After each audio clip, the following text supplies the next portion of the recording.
I'm at my scrying desk and thought I would candle gaze for a little while. And the cats are wanting to be in attack mode, so that might be significant. Is somebody out there having a hissy fit?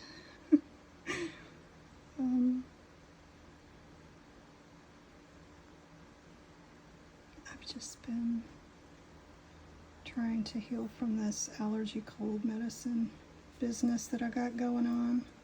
Drinking a lot of lavender water to try and heal my throat a little bit. And anyway, ooh, okay. So this morning I woke up with the song Sun King by The Cult on my mind. I haven't thought about that one in a long time. And I know why I thought about it, but really I have not thought about that song in a long time. I have unique memories of that one. They used to have that on the jukebox at Pizza Hut in town in the 90s when, I don't know, a couple of years after Firewoman was really popular. And I was there with my youngest, well, no, not my youngest, my oldest. I was there with the oldest. And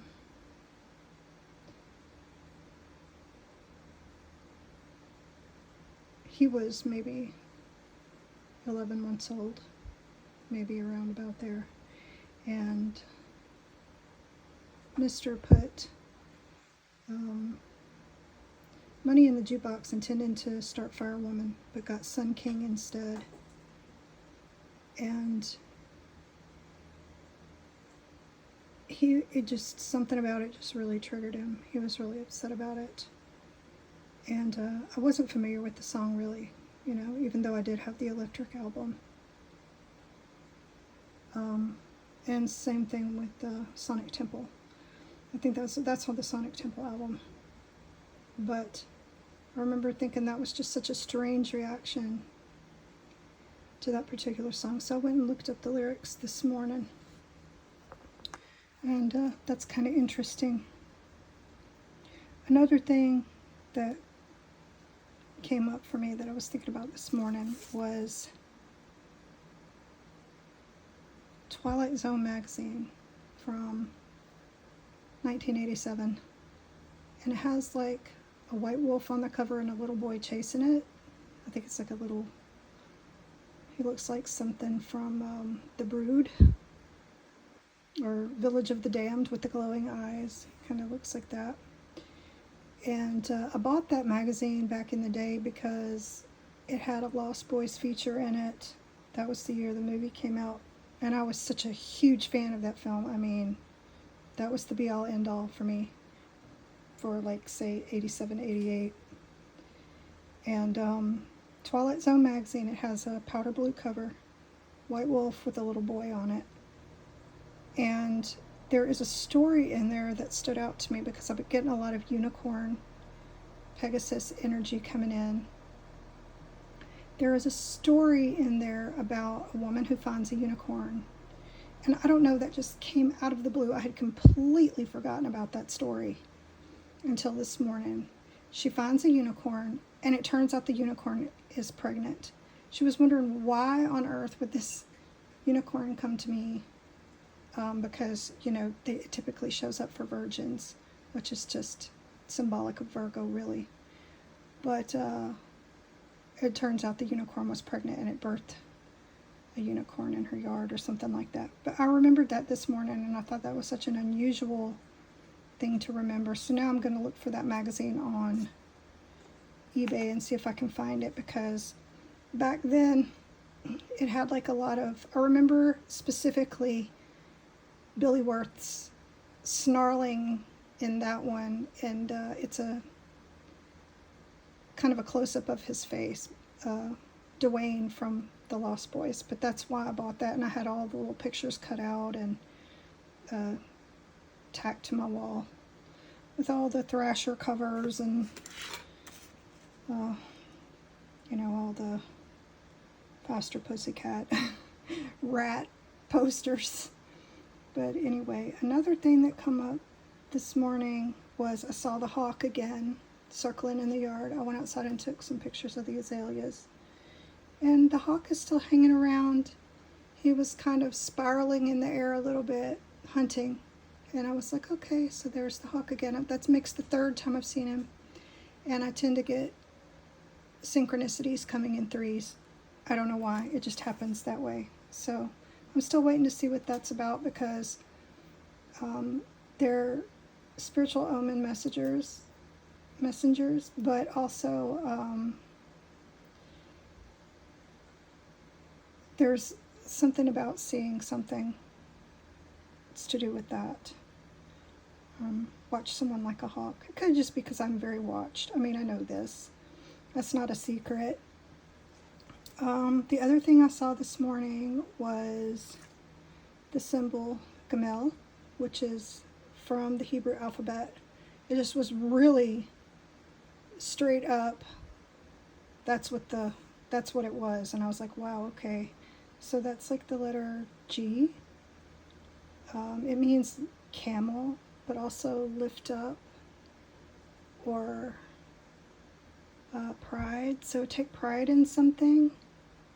I think it's interesting that it has like a meaning of like lifting up, kind of like, you know, the hawk. I think of the hawk flight, but something about that, I don't know. So if you're seeing hawks, it could be significant. I know I watched a video yesterday which really kind of floored me, because it was from Lord Draco Nobody. I really like that guy. I love his videos. I try to watch him. He took a absence for a while, and I really missed his videos, but he's back, and so I'm trying to catch up. But he talked about hawks the other day. There was a lot of hits that mirror my life that was in his recent videos, and I was like, wow, okay. But I'm still seeing the hawk here, so that's kind of neat. The number 77 has showed up this morning. That kind of stood out to me, which it breaks down to a 14, which is temperance, and then further breaks down to the 5, which is, I think, the Hierophant. So an important key to something, key to some understanding maybe. And I don't know about the rest of y'all, but I'm getting a lot of Saturnian symbolism and things like that coming in. I found a rock in the shape of a hexagram at the walking track the other day. I didn't bring it with me. I just left it there because the trail, they have a rock snake out there that people paint rocks and leave out there, so I left it. But I was like, wow, because I mean, it was unpainted. I could have taken it. It was just a piece of gravel. But I was like, wow. So I come home and I was like looking up hexagram, which basically the word means 6. Hex, 6. It's a cube with 6 faces. And I mean, we all studied that in math. I always thought that was kind of fun. So a cube shape, also Saturnian energy. I've been seeing the number 6 everywhere, just everything. I walked into the living room this morning and the word 6th, the captions, the closed captions were on, and it just said 6th on the TV. That was really weird. But also, let's see, 6 is basically, 666 is basically, you break it down, you can break it down to 18, and then it becomes a 9, which is a hermit energy, but also the ending of a cycle before leveling up. So those numbers are significant because 6 is just 9 coming from the other direction. Okay, I don't think a lot of people think about that, but 6 is also the second smallest composite number. I know that the smallest is 4, which is stability. I think about numbers like that a lot.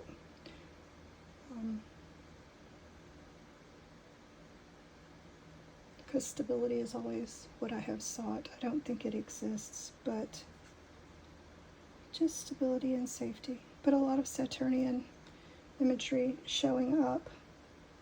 The goats, like 6 goats in my yard. It started out as 5, and then the 6th goat showed up, and it has like a single horn. So it was a unicorn. Unicorn is basically another symbol for, sometimes it shows up as other zodiac signs, like Capricorn. Capricorn is the sea goat. It's a very liminal sign because it is both in earth energy and water. The story, The Last Unicorn, is based around the Capricorn mythos, including the Red Bull part, and the sea goat being born from the waves. I don't think a lot of people know that. I don't. I've never, when I was talking to one lady about it who used to be a fabulous intuitive tarot reader, she just, I don't know, she quit making videos, but I told her that. She was like, she didn't know. And I was like, yeah. I'd hoped to hear more from her. She is just incredibly talented. But we all have our phases and different things we go through, right?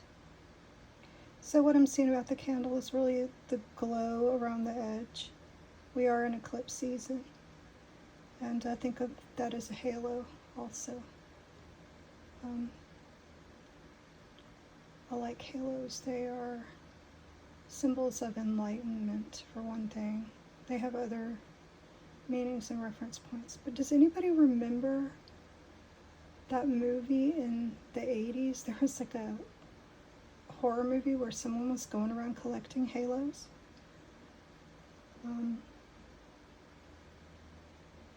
I remember watching that, and I liked it, but I can never remember the name of it.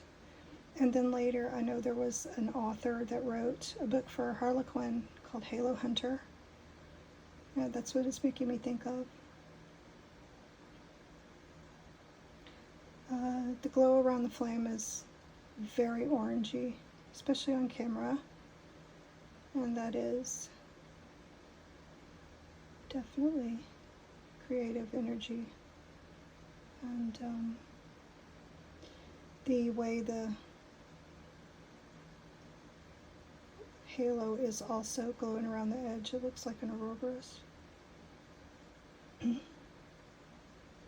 So just some intuitive thoughts for this morning before I get into the tarot cards. And wherever you may roam, hope you have a magical day. Bye-bye.